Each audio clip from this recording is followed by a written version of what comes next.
Si pudieras elegir un futuro para el 2050, ¿cómo sería? Sin trabajar.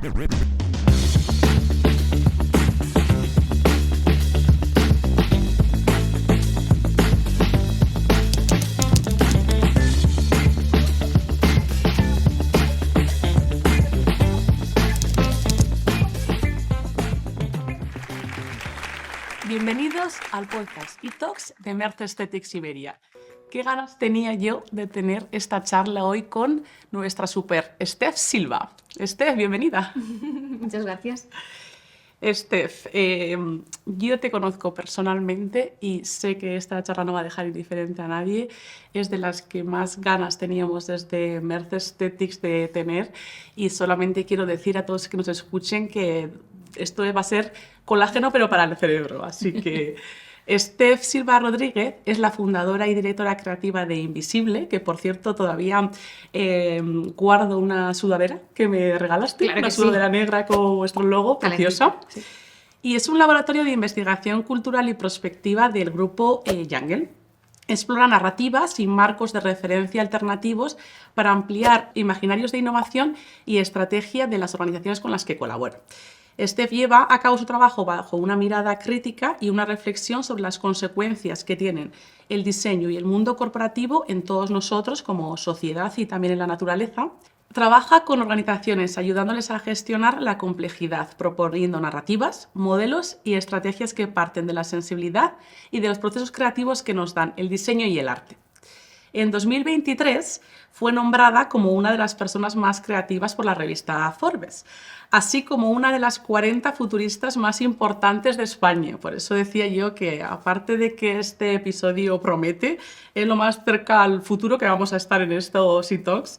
Y actualmente compagina su trabajo con la docencia en diversos cursos de posgrado en universidades y centros educativos internacionales en el ámbito del diseño. Bienvenida, Steph. Muchísimas gracias y bienvenidas a vosotras a Jungle. Sí. Es un placer que lo hagamos aquí. Muchas gracias. Tenéis un espacio precioso. Estamos aquí efectivamente rodeados de arte. Y hablando de arte y creatividad, te recordaré que nos conocimos en unas cenas, que ahora nos cuentas tú de dónde surgen y para qué. Pero yo lo que sí que recuerdo es que es una de las cenas más creativas y más experimentales y de la que más asombrada salí en mucho tiempo. Cuéntanos de dónde nacen estas cenas y el porqué. Pues mira, de algo que has dicho antes, y es que utilizamos, para agitar mentes, es decir, para pensar en lo que nos está pasando hoy y las posibilidades de futuro, intentamos utilizar metodologías o técnicas o formas de pensar que nos traen el diseño y el arte. Entonces, estas cenas son una forma de sacarnos, ¿no?, a una serie de personas, que en este caso pues tú estabas invitada, intentamos invitar pues a otras personas de organizaciones, y nos da igual el sector en el que trabajen, para pensar de manera distinta sobre los retos que tienen encima de la mesa, como compañía o como equipo, como sector, como industria. Entonces, al final, estas cenas ya lo hacían muchos colectivos artísticos, ¿no? Hacían como una especie de performance donde paraban el tiempo, paraban las expectativas, paraban el mundo conocido y se ponían a pensar en otras posibilidades. Y esas cenas son así, ¿no? Forma parte de nuestro día a día, no es lo que hacemos habitualmente, sino que es una especie de actividad que hacemos ad hoc para conoceros y para extraeros, ¿no?, a las personas que trabajáis en esas compañías de qué estáis viendo, y jugar con el futuro. Nos tiene que apetecer, nos tiene que hacer dialogar, nos tiene que hacer sentir. Entonces, cenando se hace mucho mejor que en una sala de reuniones, seguro. Sí, a mí ya te digo que me saco de mi día a día. Aparecí después de un día de estrés de oficina en esa cena tan maravillosa, con gente tan diferente. Se palpaba la creatividad y la vena artística, yo creo que tenemos todos. Y sí, me encontré allí imaginando un futuro. Me acuerdo que además hablábamos sobre el descanso y salí de allí, aparte que bastante descansada mentalmente y como súper cargada de energía, admirando. Si ya desde entonces no te he perdido la pista, que sepas hasta que he conseguido que ya estés aquí. Lo mismo te digo. Pues hablando de futuro, los seres humanos y la humanidad desde el principio de los tiempos han ansiado conocer el futuro, ¿no? Llámalo astrología, a otros por la vía de la ciencia. Tenemos oráculos, gente que lee las cartas, las manos hoy en día, a lo mejor quizá con análisis predictivo, la aplicación de inteligencia artificial ¿Qué nos mueve como ser humano a querer conocer el futuro siempre? Mira, acabas de decir algo muy interesante y es que el oráculo y el Big Data tampoco se diferencian tanto, ¿no? Han pasado muchos miles de años, pero pues tengo la sensación o sea, estudiando, ¿no? Desde un punto de vista cultural esa relación que tenemos con el futuro o el concepto de futuro, tengo la sensación de que es intentar mitigar miedo a lo que iba a pasar mañana. Hace miles de años sería, oye, ha habido una tormenta bestial, nos acaba de destruir, ¿no?, el lugar donde estábamos viviendo, o se ha cargado no sé qué cosecha y necesito saber si eso va a volver a pasar para prepararnos, ¿no?, como comunidad o como pueblo, como asentamiento. Sí, supervivencia. Exacto, supervivencia. Y a medida que nos hemos ido acercando a sociedades con un sistema socioeconómico que probablemente sea lo que marcaba, ¿no?, la prosperidad de la gente, y sobre todo en relación a la deuda, el concepto de deuda, que era lo que decía, bueno, pues usted me debe esto, de aquí a los próximos 5 años va a trabajar para mí y me lo va a ir devolviendo. Pues esa escala, ¿no?, temporal se ha ido dilatando, pero no deja de ser algo que intentamos ver cuándo vamos a poder mitigar algo que nos está afectando. Y hoy en realidad el punto de vista es mucho más pequeño, que es, oye, a las organizaciones como negocio, ¿no?, que tengo que saber para que, bueno, pues eso, la compañía o la sociedad en general pues pueda sobrevivir ¿no?, conceptualmente. Sí, buscando ventajas y también apaciguando ese miedo. También hablábamos, Steph, de que te han nombrado como una de las 40 futuristas. ¿Qué es ser futurista? Porque yo creo que la gente te puede imaginar ahí en tu casa con una bola de cristal. ¿Qué se entiende por futurista?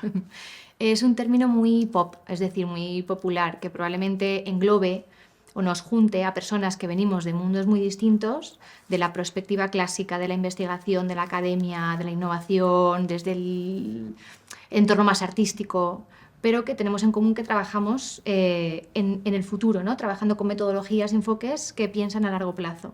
Entonces, personalmente, no estoy muy cómoda con ese concepto, pero sí que es cierto que es una etiqueta que hace que todo el mundo pues te emplace a, oye, si alguien tiene que pensar en los próximos años, hay futuristas que lo hacen, ¿no? Pero bueno, es simplemente un término más profesional de hoy en día que otra cosa. Nosotros también hemos estudiado, antes de venir aquí para estar a la altura de tu entrevista, y hemos leído en World Economic Forum que las organizaciones que trabajan con prospectiva estratégica son más resilientes y que están mejor preparadas para enfrentar esta incertidumbre de la que hablábamos. ¿Qué es la prospectiva estratégica? Pues la prospectiva estratégica es estrategia, evidentemente, pero quizá la forma de hacerlo, es decir, las herramientas o enfoques, obligan o nos empujan un poquito más a pensar a largo plazo, más allá de lo habitual, ¿no?, de la estrategia clásica. Entonces, bueno, prospectiva no deja de ser prospectar, es explorar, es proyectar, es irse a un lugar, ¿no?, desconocido, en este caso temporalmente hablando, para ver qué ocurre ahí y aprender sobre eso y tomar decisiones en el hoy, ¿no? Entonces, bueno, pues realmente es un tipo de... No debería haber tanta diferencia entre la estrategia y la prospectiva, realmente, pero bueno, es eso, son formas de trabajar y metodología de trabajo y enfoques que desde la investigación y la estrategia nos posicionan más a largo plazo de lo habitual. Para aquellos directivos que les haya tocado hacer esa planificación estratégica más tradicional en las empresas, ¿cuál sería la diferencia más palpable con esta prospectiva? Ojalá no lo viese, también te digo, porque realmente creo que ese ejercicio de ver un poquito más allá del hoy para, pues eso, para estrategizar, creo que se hace, ¿no? Pero la estrategia habitual de las organizaciones, que el mercado hace que tengamos que pensar en el próximo cuarter o en el próximo año como mucho, para no quedarnos, ¿no?, un poco desfasados, pues eso, trabaja como en franjas o en, ¿cómo decirlo?, en temporalidades mucho más, sí, claro, mucho más cortas. Más enfocadas a las necesidades actuales, a enfocarse en algo, en observar muy bien a un usuario muy presente y dar respuesta ya, inmediata.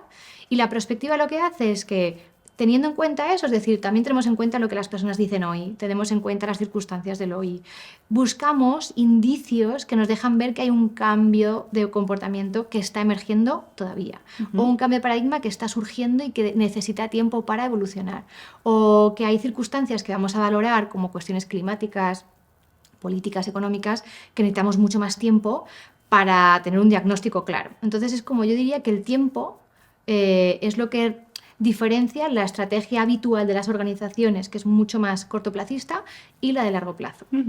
¿Y qué beneficios tiene para una organización realizar esta perspectiva estratégica? ¿Qué ganamos con ello? Pues yo diría que expande la forma que tenemos de mirar a nuestra propia industria o el sector o realmente a nuestros competidores, porque habitualmente para responder a las cosas muy inmediatas necesitas enfocarte y poner eso, todo el foco en tu actividad principal. Y aquí lo que haces es que expandes un poquito los temas o territorios o elementos o fuerzas que crees que te van a impactar. Porque realmente como necesitamos ver otros elementos, ¿no?, que necesitan tiempo para evolucionar y ver si te impactan, inevitablemente nos preguntamos, bueno, vale, yo soy una marca deportiva, ¿no?, una compañía que trabaja en deporte. Evidentemente el deporte y el bienestar es lo mío, hoy es lo mío. Hay otras cosas que puede que me afecten en los próximos 5, 7, 10 años, pues yo te diría, el deporte está empezando a ser moda. Y no hay más que ver, por ejemplo, a Naomi Osaka, ¿no?, esta tenista que realmente ya no sabe si es... hay marcas que se pelean porque lo lleven y no son marcas deportivas, ni mucho menos, ¿no?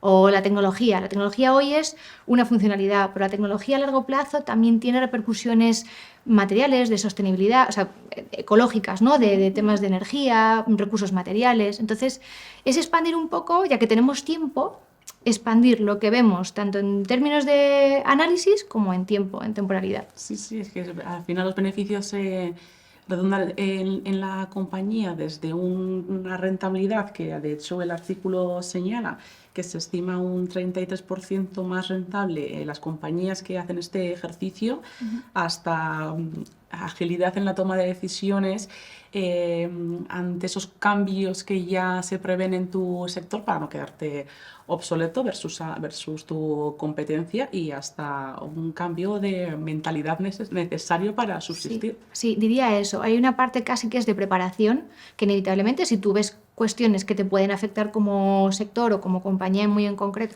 pues ya te puedes preparar para ello. Y otra es el famoso what if, es decir, qué pasa si yo disrumpo e innovo por otro sitio que parece que no es el habitual y que probablemente otras compañías del sector lo estén haciendo así y yo tengo una oportunidad muy grande, ¿no? Entonces es como... Y también mejorar la vida de la gente, es decir, oye, hay otras formas de mejorar esta situación que no es como parece, ¿no?, como de una manera muy determinista que puede suceder. Entonces es preparación y disrupción.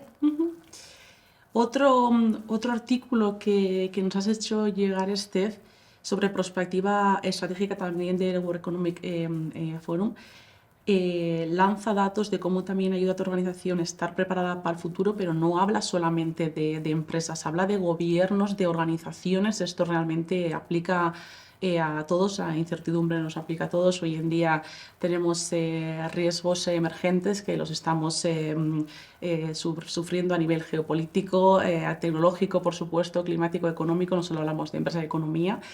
Y toda esta crisis interconectada es la que te hace muy difícil hacer esa gestión desde solamente una, pues no, sin amplitud de miras. Así que esto realmente aplica a más allá de las organizaciones, como decimos, a gobiernos y a todos nosotros en definitiva.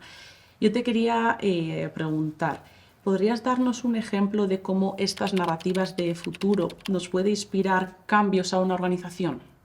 Mira, hay un ejemplo que viene, es más ciencia ficción, ¿no?, que una narrativa de futuro de perspectiva clásica. Pero vamos a ir a la ciencia ficción, que también trabaja con el concepto de futuro y además muy radical. Sí.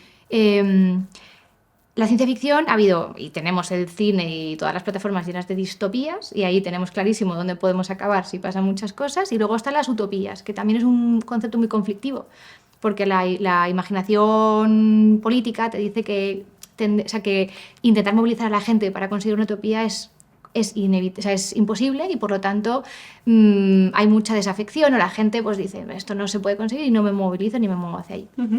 Pero hay una vertiente que no es tan utópica en el sentido de perfecto, un futuro perfecto, pero sí es muy interesante, que es el solarpunk, que es una narrativa de ciencia ficción. El solarpunk son visualizaciones, que puede ser una peli, puede ser un cuento, puede ser una historia, puede ser una narrativa de futuro, que cuenta con que el ser humano ha aprendido a habitar utilizando los recursos naturales de una manera mucho más responsable, más eficiente. Las renovables son la normatividad y no y hemos aprendido a funcionar gracias a esas fuentes de energía, pero también hay un cambio de mentalidad de eso, de cómo convivimos con la naturaleza, con sistemas de gobernanza entre personas, todo mucho más. Vale, hasta ahí bien.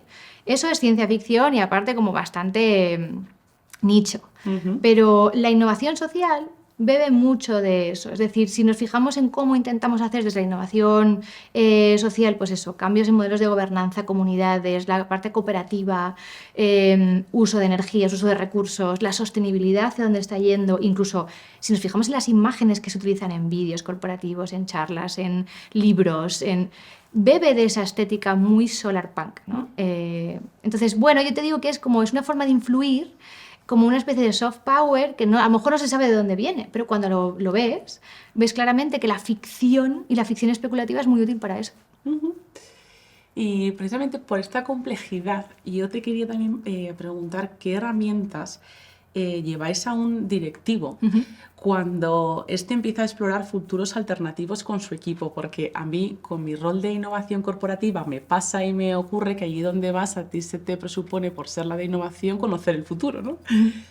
Lo mismo si tienes cargos altos de responsabilidad en una empresa, un CEO, presidentes, directivos, la primera pregunta siempre es ¿qué va a ocurrir? ¿Qué va a ocurrir en 5 años, en 10, en 15? ¿De qué habla el futuro? A mí me ocurrió, yo también, como sabes, hice un cambio de sector y cuando empecé a trabajar en el sector de la medicina estética decían, que esta es la de innovación. Bueno, pues dime tú qué va a pasar en 5 años, de qué va el futuro. Y dije, no tengo una bola de cristal, la innovación va de, como bien has dicho, de estudiar tantos datos, tantas señales, tantos futuros, de empaparte el conocimiento, cómo puede afectar diferentes componentes tecnológicos o aquello que pitan otras industrias, que no es fácil dar esa respuesta si la quieres dar con fundamento. Y por eso también a mí me alivia saber, por ejemplo, que existís para una corporación, un aliado, un partner así que te ayude a dar una respuesta un poco más formada a este tipo de preguntas y hacer esa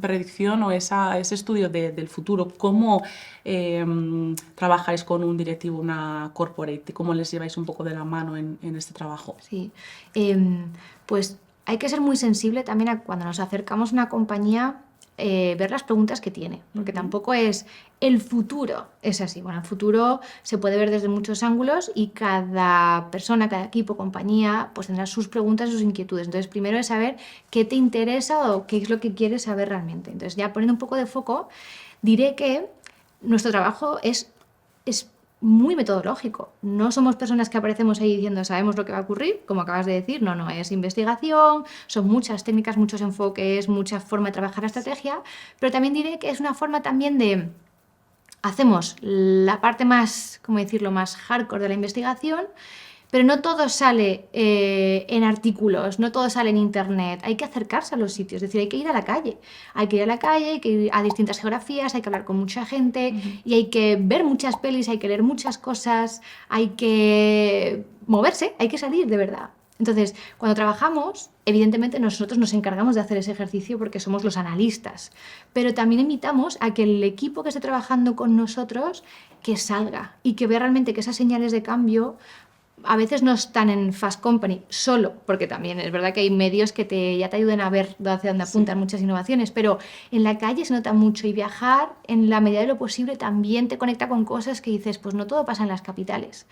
Y moverte en tu propia ciudad a barrios donde no solo es, ¿no?, donde se mueve el dinero, que probablemente esté lo más novedoso, pues también te das cuenta de que no, que hay innovación o cambios de comportamiento en la gente muy particulares y que tienes que verlo. Entonces es como estar entre esa investigación más formal, lo que llamamos el sensing, que es sentir cambios, y hacemos pues nuestras bases de datos, nuestros informes, etcétera, y luego a partir de ahí ya es cuando empezamos a trabajar en la extrapolación de esos datos, es decir, oye, ¿qué escenarios tenemos? Y esos escenarios, ¿cómo te impacta a ti? ¿Cómo impacta a otros stakeholders que a lo mejor no eres tú? Nos ha pasado en algunos ejercicios que hemos tenido que decir, mira, sabemos que trabajamos contigo, que eres un banco, pero es que la investigación nos ha salido que para esta compañía que se dedica a temas de hogar, es que le va a impactar esto un montón. Se lo tendré que contar, ¿no? Entonces es inevitable, pues eso, interconectar o mirar de manera más sistémica Y realmente es eso, es como muchas herramientas y muchas técnicas para llegar a esos futuros. Sí, sí, yo te contaré que, obviamente, que voy a decir, estoy súper orgullosa del equipo de innovación corporativa que tenemos en Merck Aesthetics, que es algo más novedoso de las corporaciones. Tenemos la suerte de tener un equipazo también en Merck, que habitualmente se asocia más a corporaciones de otra escala o a lo mejor más techis. Y igual hacemos también ese análisis, al final el conocimiento está, por supuesto, dentro de la compañía y el que conoce bien el sector y el día a día, y también intentamos traer esos componentes de fuera, viendo, por ejemplo, señales de la generación Z. Construimos hace 2 años y creamos nuestro comité de generación Z interno con las Zetas de nuestra compañía. Igual con tendencias donde ves que se valora más la sostenibilidad. Hemos hecho eventos cada vez más sostenibles, y también viendo a veces del mundo más hostil que vivimos, con guerra, racismo, todo el hate que hay también en las redes sociales. También hicimos a nivel comité y empresa el ejercicio de ver cómo podríamos ser una empresa más amable, no solamente ser buenas personas a nivel individual, sino también como corporación, y de ahí nació también nuestro manifiesto, que le llamamos Good It Aesthetics, que se compone de un decálogo de cómo somos nosotros en cuanto a valores y comportamiento, y también son ejercicios que surgen así, de ese análisis de tendencias y de salir al mundo, como tú dices, y de viajar y traer ese tipo de inspiración para luego realmente aportar valor. Así que la verdad es que no puede ser más interesante, complejo, y es verdad que puedes tener la suerte, y cada vez se hará más que lo tengas, ese talento, ese ejercicio dentro de la compañía, pero si no, pues tener un aliado como Invisible, la verdad es que es esperanzador. Viajar, mira, y ahí puntualizo, porque viajar también con los tiempos que corren, a veces dices, pues podemos hacer formas, ¿no?, más sostenibles y más coherentes de hacer las cosas, pero es lo que acabas de decir, es conectarte y no hablar desde un lugar sobre otra economía, otra sociedad, o es simplemente estar mucho más cerquita de lugares que no son el tuyo habituales y que tienes mucha información ahí, ¿no? Entonces, en la medida de lo posible, como sea, es curiosidad por saber si hay algo que se puede aprender de lo que esté pasando en LATAM, en Asia, ¿no?, en donde se considere. Pero bueno, viajar, claro, forma parte también de los proyectos muchas veces, pero hay otras técnicas, otras estrategias para llegar a eso. Sí. Estás hablando precisamente del impacto que tiene, ¿no?, estas decisiones luego en la sociedad y también en el planeta. Al final no se trata solo, ¿no?, de construir formas de ser más competitivos, sino de ser más sostenibles y más deseables. ¿Qué papel juega, Steph, la ética en la construcción de estos futuros desde las organizaciones? Me gusta mucho esa pregunta, porque hay tantos futuros como personas estén trabajando en imaginarlo, es decir, en intentar analizarlo, ¿no? Y eso no deja de ser puntos de vista, y no deja de ser formas de ver el mundo.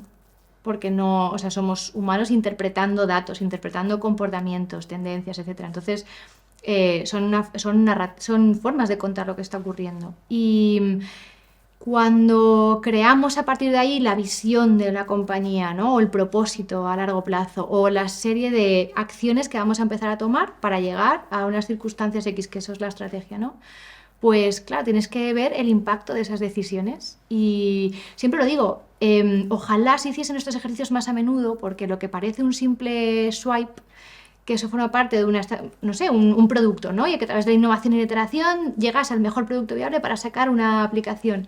Pues eso que parece un comportamiento digital sin más, estamos normalizando, ¿no? Imagínate el tratar, descartar o aceptar personas simplemente pasando una foto. Parece una tontería, pero casi que tiene implicaciones probablemente más a largo plazo en cuestiones de autoestima, en relaciones sociales, en comportamientos un poquito que tardaremos tiempo en ver realmente qué ocurre ahí. El like, ojalá hubiésemos visto hace tiempo las implicaciones que tiene en la vida de gente muy joven o no tan joven, el hecho de los seguidores, que te den un like, que no te lo den.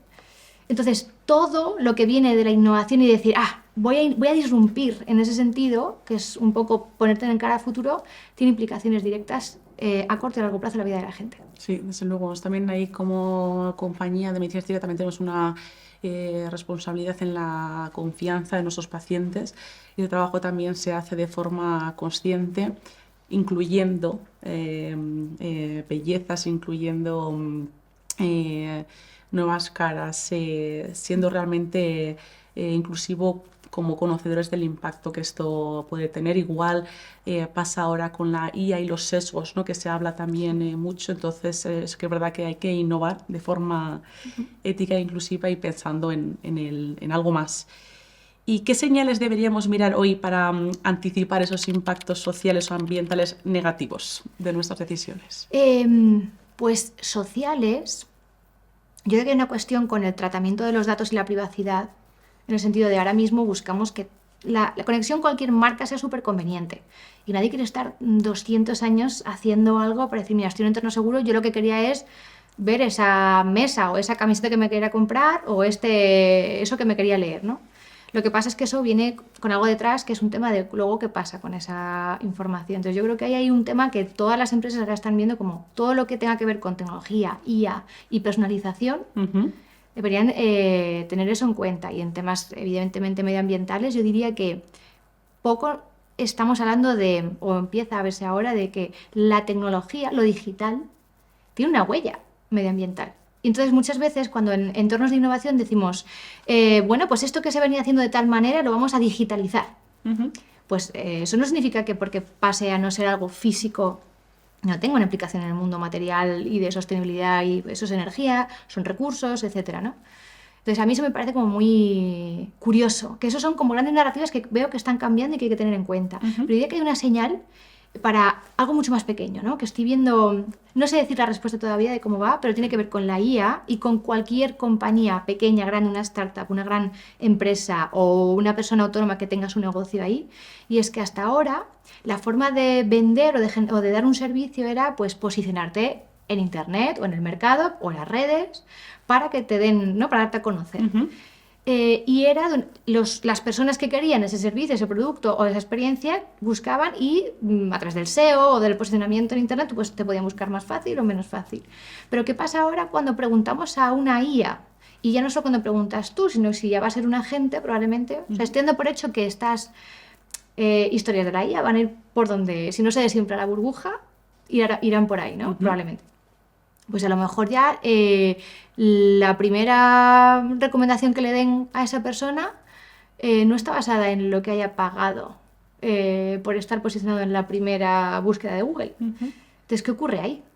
Y me parece como que ya las marcas que han estado haciendo mucho ejercicio de marketing, ¿no? De posicionamiento, probablemente tengan que, bueno, ver que la IA cómo impacta en ese sentido, ¿no? Es un game changer total, Sí. o sea que cambia las reglas del juego. Sí.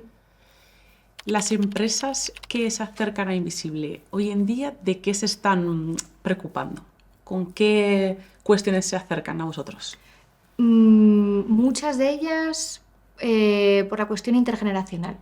Las diferencias generacionales que hay, cuando tienes una serie de productos o servicios en los que estaban orientados, aunque fuese para un público muy joven, pero con unas características X, es decir, a los millennials, por ejemplo, que han sido como un target muy fuerte estos últimos años, y viene la generación Z, que hasta entonces le veíamos como gente muy joven, con muy poco poder adquisitivo, porque realmente no, algunos eran incluso menores de edad, pero ya que 100% la generación Z son clientes y usuarios, pues claro, hay que acercarse a ellos, sobre todo porque se observa un cambio de principios.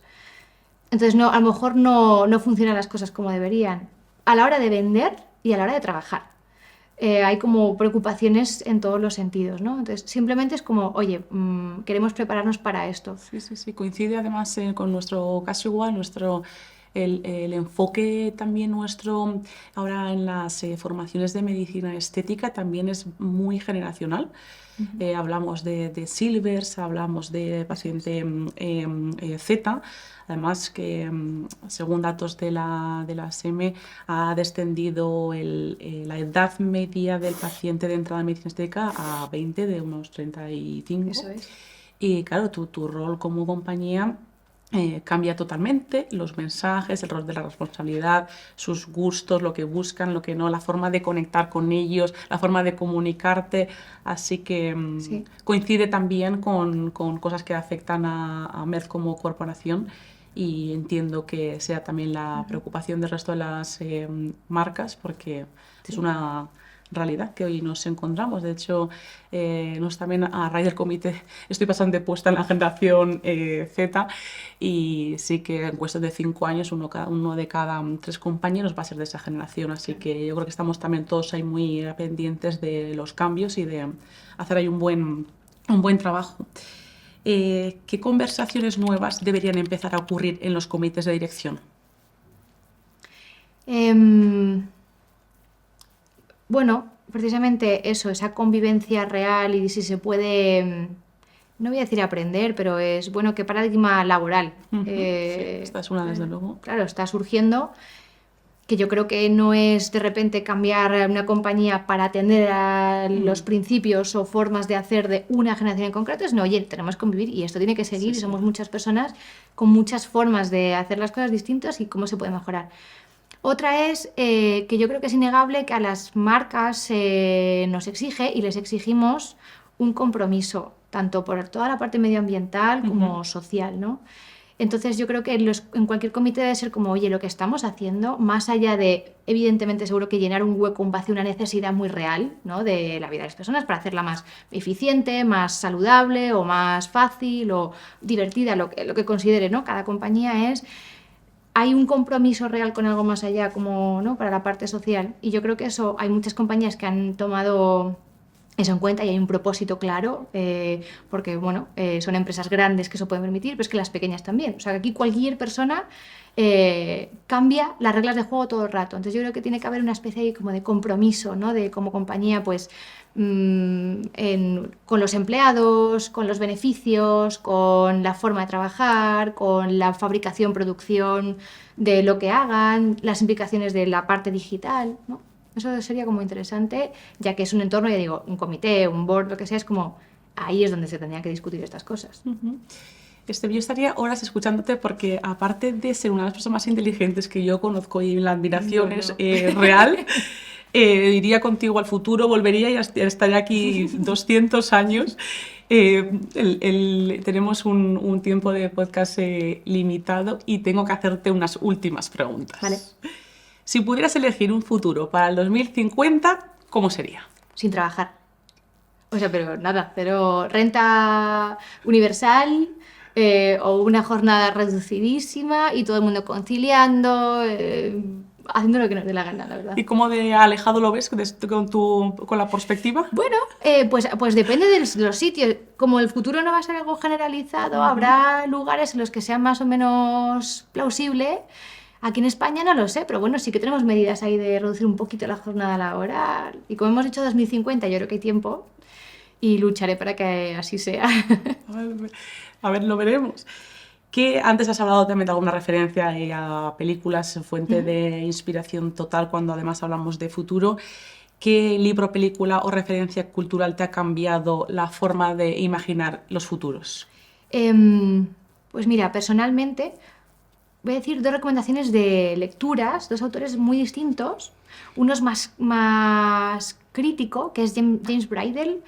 Cualquier lectura suya es fantástica, pero diría que tiene 2, que es ¿cómo es? Ways of Being, que es formas de ser o formas de existir, y habla precisamente de cuestiones de la tecnología, la inteligencia artificial, el ser humano y como esa parte más humana y animal de por qué estamos yendo hacia ahí, qué es lo que queremos responder con eso, o incluso más crítica con la tecnología, que es muy guay.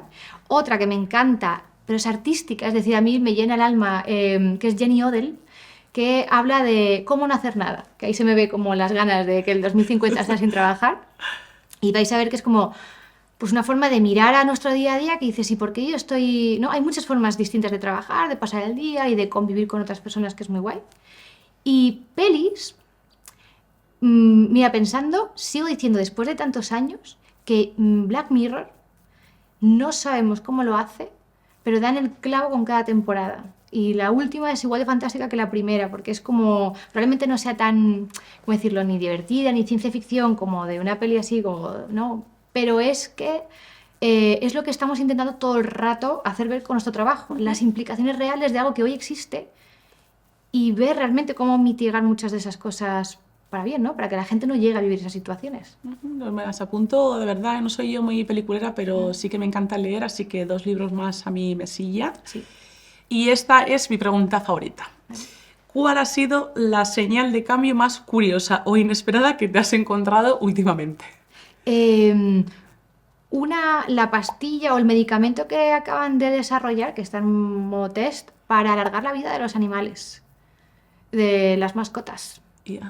Esto una cuestión de días, que a mí me parece como muy curioso, porque por un lado yo creo que se hace, bueno, pues casi por experimentación, ¿no?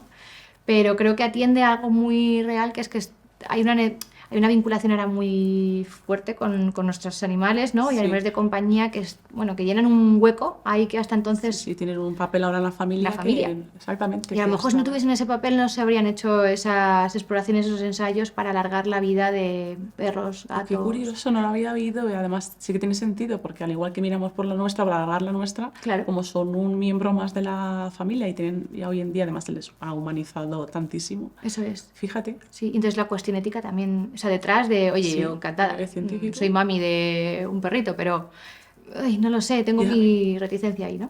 Sí. Pues hoy estaremos también atentos a ver cómo avanza eso y en qué deriva y qué debates hay alrededor. Me parece súper interesante. Y ya la última, aterrizado a nuestro sector de la medicina estética, ¿cómo crees tú que la innovación y la creatividad pueden marcar la diferencia en nuestros pacientes, en nuestros médicos, en nuestros clientes? Sí, pues mira, estamos en un entorno aquí en Jungle, estamos compañías como Invisible, pero agencias de publicidad, tenemos no de marketing, y yo diría que la creatividad, que es nuestro territorio de trabajo, lo que has dicho tú antes, no deja de exportar y de crear imágenes, ¿no? Imaginarios de nuevos cuerpos, nuevos cánones de belleza, personajes a los que de repente nos queremos acercar, gente famosa a la que pone en la palestra. Entonces yo creo que la creatividad está muy vinculada a generar nuevos imaginarios para luego ir hacia ahí, ¿no? O normalizar o desclasificar cosas que a lo mejor estaban muy pasadas y quitarlo de ahí, del imaginario colectivo. Y luego es un tema, el tema del edadismo y el antiedadismo, ¿no? Que se está como persiguiendo ahora, yo creo que eso puede afectar bastante, porque es una cuestión evidentemente, ¿cómo decirlo?, filosófica, pero tiene muchísimo que ver también con esos cánones, con la parte estética de la proyección de la identidad contigo misma, con los demás, cómo te perciben, cómo te quieres ver, y esa lucha que hay ahora mismo de... Bueno, puede que todo el mundo lo sepamos así en términos teóricos, pero lo cierto es que no nos gusta muchas veces lo que vemos en el espejo, en fin. Entonces yo creo que esas dos cuestiones me parece como interesante para vuestro sector. Sí, así es. Entre buscar ahí el elixir de la eterna juventud y el well aging nos movemos y efectivamente entre vernos bien por fuera y por dentro y la confianza que luego eso genera en uno mismo y en las emociones. Steph, una charla súper interesante. Ya sabía yo que esto iba a ser efectivamente colágeno para el cerebro. Me lo he pasado genial. Sí, ha sido un viaje al futuro de ida y vuelta porque en el fondo hablamos del futuro pero para el ahora y solamente me queda darte las gracias y ojalá podamos continuar de la mano este viaje. Por favor, muchas gracias a ti. Un placer. Gracias.